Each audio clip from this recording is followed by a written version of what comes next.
Guthers has introduced Bill 470 relative to the Income Tax Refund Reserve Fund.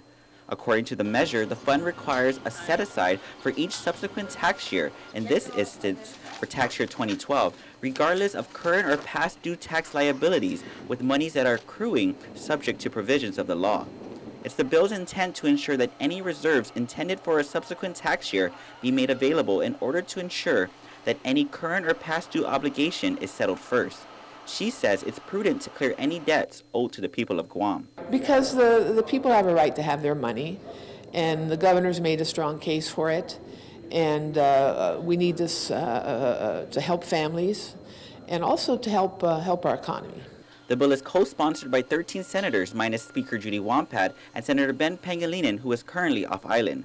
The legislation comes at the request of Governor Eddie Calvo, who yesterday said he would ask lawmakers to amend the current law to allow for the $33 million in reserves to be spent for prior year tax refunds. Revenue Tax has estimated that 2011 tax refunds totaled about $105 million.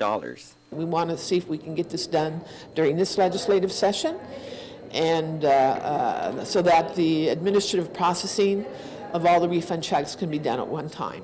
Governor Calvo, meanwhile, said he intends to work with Guthers and supports her efforts. I want to thank Senator Guthers for moving forward with us in writing the proper legislation in order to amend the current budget law. In a release today, Committee on Finance and Taxation Chair Senator Ben Pangilinan said he was relieved that the governor finally is agreeing with him to pay 2011 tax refunds.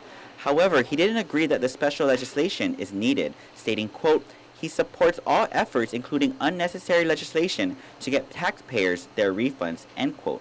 Governor Calvo responded by saying it appears to be a double take with Pangilinan, as he has always been hard on DOA to follow the law relative to the setting aside of money, and hopes he'll continue to offer his support not only with the legislation, but the administration as well in paying out the tax refunds. And once again, it appears to what he says is not consistent with the laws that he has introduced, authored, and passed.